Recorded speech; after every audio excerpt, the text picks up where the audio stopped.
Break के बाद एक बार फिर से आपका स्वागत है और चलिए अब नजर डालते हैं सुपरफास्ट खबरों पर।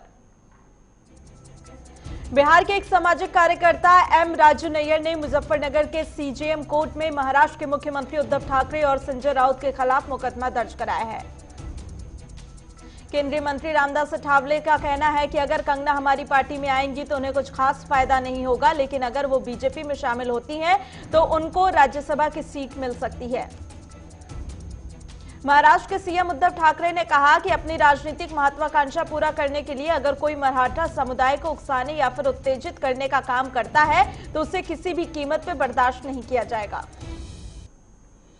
एक्ट्रेस कंगना रनौत पर सियासी बवाल थमने का नाम नहीं ले रहा। इसी बीच आज से मुंबई पुलिस कंगना के ड्रग कनेक्शन को लेकर जांच शुरू कर सकती है।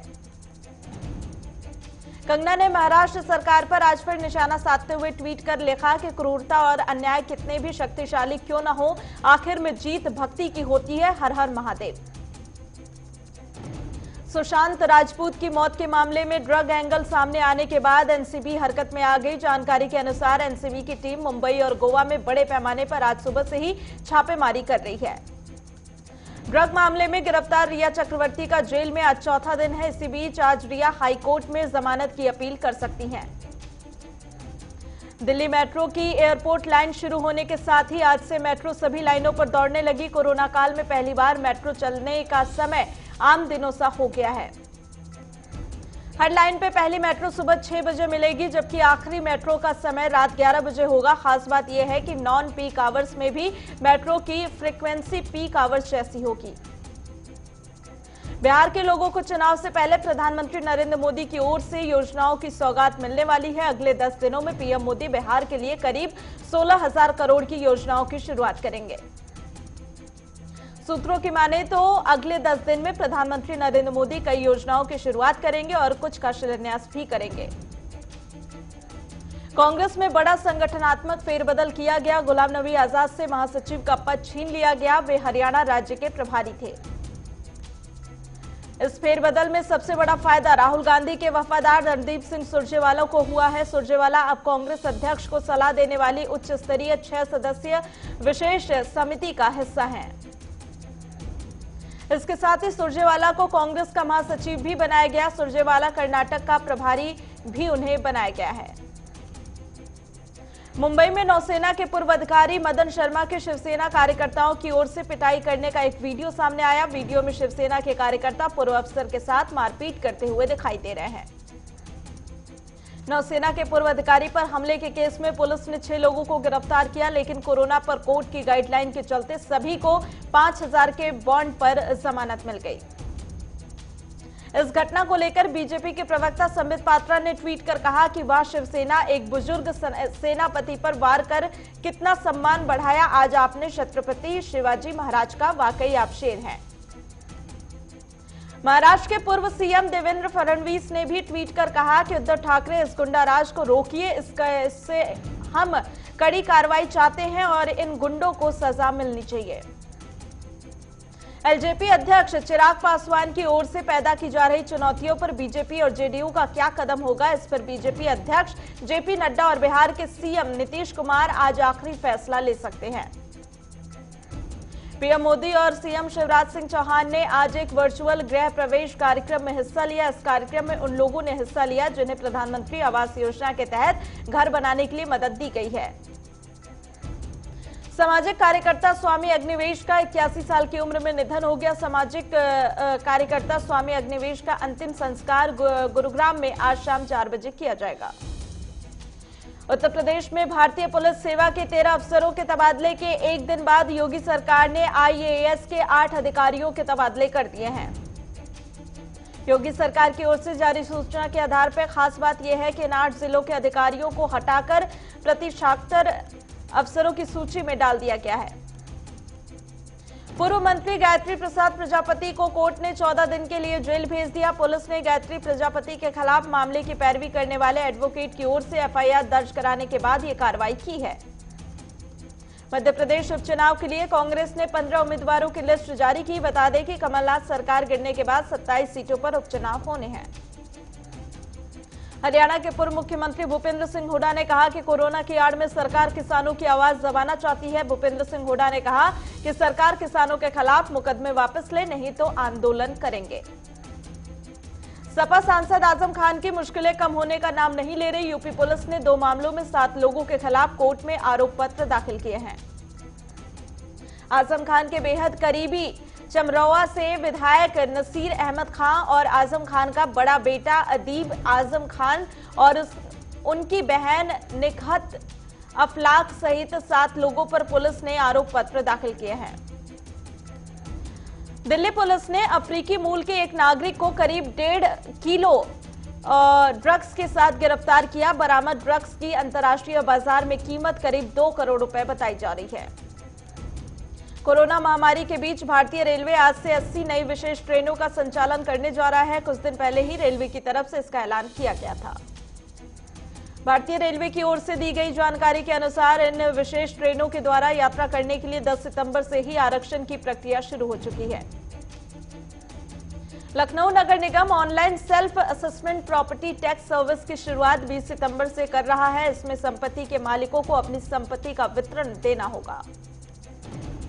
नेशनल टेस्टिंग एजेंसी ने जेईई मुख्य परीक्षा के नतीजे जारी कर दिए। इस बार जेईई मेन 2020 में 24 छात्रों ने 100% स्कोर किए हैं। जेईई मुख्य परीक्षा 1 और 2 के परिणाम के आधार पर शीर्ष 2.45 लाख छात्र जेईई एडवांस परीक्षा में बैठ सकेंगे। जेईई एडवांस की परीक्षा 27 सितंबर को होनी है। भारतीय औषधि महानियंत्रक ने भारतीय सीरम संस्थान से अगले आदेश तक कोरोना वैक्सीन परीक्षण के लिए उम्मीदवारों की भर्ती रोकने को कहा है। देश में तेज रफ्तार से बढ़ा कोरोना संक्रमित का आंकड़ा 45 लाख के पार पहुंच चुका। वहीं मरने वालों की संख्या भी 77,000 से ज्यादा हो चुकी है। भारत में पिछले 24 घंटे में कोरोना वायरस के 97,570 नए मामले सामने आए और इसी के साथ बीते 24 घंटे में 1201 लोगों की मौत हुई है। कोरोना के सबसे ज्यादा प्रभावित महाराष्ट्र देश का इकलौता राज्य बन गया है, जहां 10 लाख से ज्यादा लोग कोरोना की चपेट में आ चुके हैं। दिल्ली में भी कोरोना वायरस मरीजों की रफ्तार तेजी से बढ़ रही है। दिल्ली में पिछले 24 घंटे में 4,266 केस सामने आए।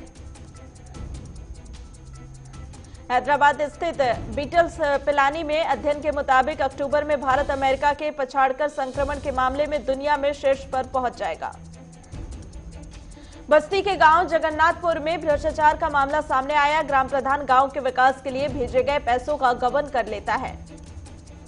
पटना में लोजपा कार्यकर्ताओं ने महाराष्ट्र सरकार के खिलाफ झांकी निकाली और इसे लेकर आपको बता दें कि जोरदार प्रदर्शन किया और महिला को झांसी की रानी का स्वरूप देकर घोड़े पर तलवार के साथ बिठाया। बांदा में जिला प्रशासन की संयुक्त टीम ने 26 बालू से भरे ट्रकों को पकड़ा है। सूचना मिली थी कि नरैनी की तरफ से बालू के भरे ओवरलोड ट्रक आ रहे थे। बागपत में पुलिस चौकी के बाहर नकली किन्नरों की पिटाई का लाइव वीडियो सामने आया। असली किन्नरों ने दोनों नकली किन्नरों को बधाई मांगते पकड़ लिया। बिहार विधानसभा चुनाव को लेकर अमोर से पूर्व प्रत्याशी शहबा उजमा ने दावा किया है कि MIM पार्टी रोजगार देगी और नदियों का कटान रोकेगी। बीजापुर में अवैध रूप से गांजे की फसल उगाने की सूचना मिलने पर आबकारी अधिकारियों ने छापेमारी कार्रवाई की। किसान से 130 किलो गांजे जब्त किए गए। भवानीखेड़ा में सड़क हादसे में घायल व्यक्ति की कोरोना रिपोर्ट पॉजिटिव आई है। स्वास्थ्य विभाग की टीम ने कोविड-19 के नियमानुसार शमशान घाट में अंतिम संस्कार किया। चामराजनगर में किसान की हत्या कर उसका शव बगीचे में फेंकने का मामला सामने आया। पुलिस मामले की जांच कर रही है। जोधपुर में नगर निगम के LDC को 1 लाख रुपए की रिश्वत लेते हुए गिरफ्तार किया गया। LDC ने ये राशि शिकायतकर्ता के सीस भवन को मुक्त कराने के एवज में मांगी थी। फतेहपुर में महिला आरक्षी ने फांसी लगाकर आत्महत्या कर ली। मौके से पुलिस को सुसाइड नोट भी मिला है। जालौन पुलिस ने शराब तस्करों को पकड़ा और उनके पास से 20 लाख का केमिकल बरामद किया गया। सिवान में बेखौफ अपराधियों ने लोक समता पार्टी के जिला अध्यक्ष पर फायरिंग कर दी। गलत साइड बाइक खड़ी करने पर विवाद हुआ था। और इसी के साथ आपको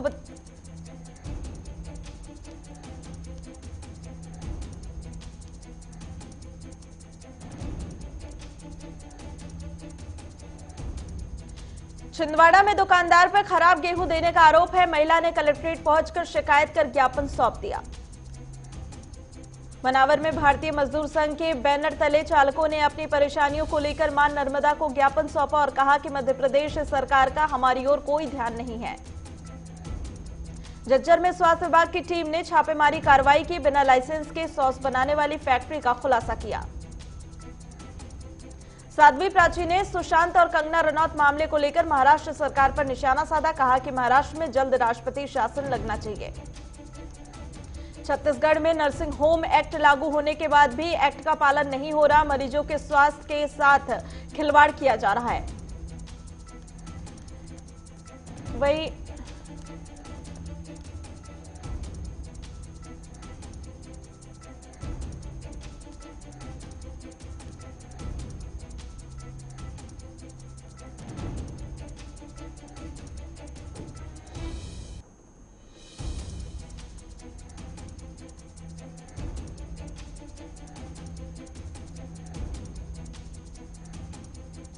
एम्बुलेंस निकालने को लेकर दो पक्षों में खूनी संघर्ष हो गया। हमलावरों ने एम्बुलेंस में भी जमकर तोड़फोड़ की।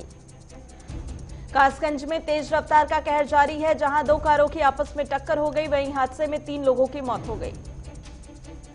गिरिडीह में अखिल हिंद फॉरवर्ड ने 1 दिवसीय भूख हड़ताल का आयोजन किया। जमीनों की हेराफेरी का विरोध किया। मुरैना में बीजेपी की आम सभा हुई, जिसमें केंद्रीय मंत्री नरेंद्र सिंह तोमर ने कहा कि मुरैना में सैनिक स्कूल और खेल मैदान बनाने का काम करेंगे। हमीरपुर में सड़क किनारे गर्भवती महिला की डिलीवरी का वीडियो वायरल हो गया। लोगों ने बताया कि कई बार फोन करने के बाद भी एम्बुलेंस नहीं पहुंची। बिहार के बगहा में अवैध तरीके से अधिक संख्या में रेलवे ई टिकट की बुकिंग करने का मामला सामने आया, जिसमें पुलिस ने 2 आरोपियों को गिरफ्तार किया है। साहिबगंज में मनरेगा के तहत बिरसा हरित ग्राम योजना का वीडियो माध्यम से उद्घाटन किया गया। योजना के तहत मजदूरों को रोजगार मिलेगा। देवघर में एक पुलिसकर्मी की पत्नी एसपी को पत्र लिखकर पति और सास द्वारा दहेज को लेकर उत्पीड़न करने के साथ साथ जान से मार देने की धमकी देने की शिकायत दी है। साहिबगंज में पूर्व बीजेपी प्रत्याशी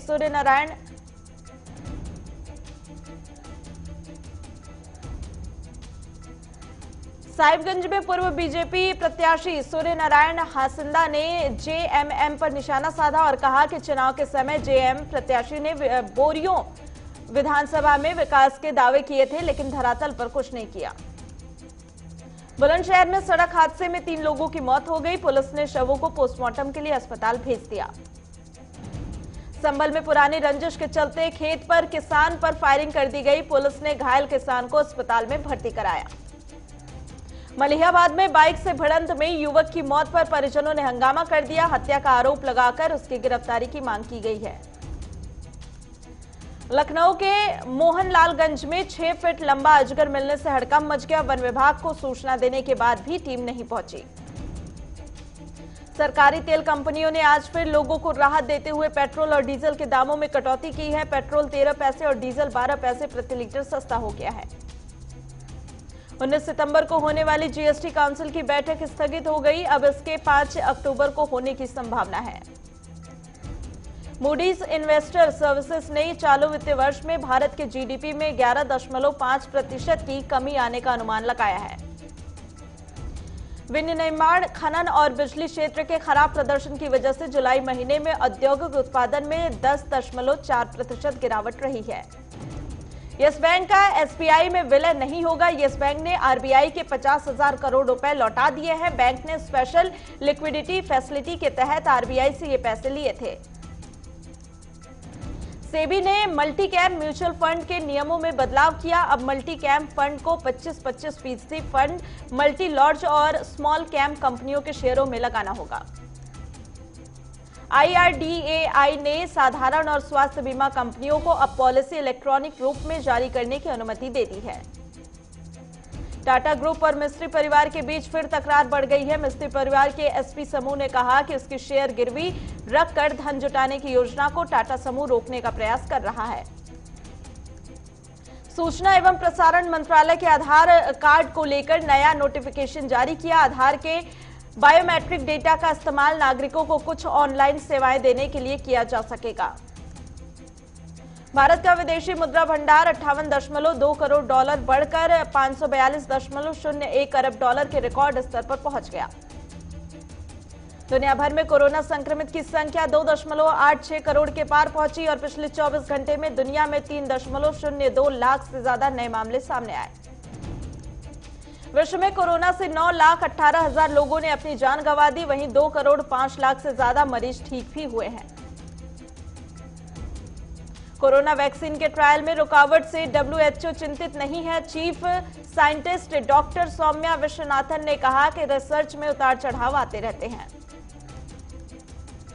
अमेरिका के वैज्ञानिकों ने कोरोना वायरस को लेकर बड़ा दावा किया। वैज्ञानिकों का कहना है कि हल्के या फिर बिना लक्षण वाले बच्चे भी कोरोना वायरस फैलाते हैं। अमेरिकी राष्ट्रपति डोनाल्ड ट्रंप ने इजरायल और किंगडम ऑफ बहरीन के बीच पूर्व राजनयिक संबंधों की स्थापना की घोषणा की है।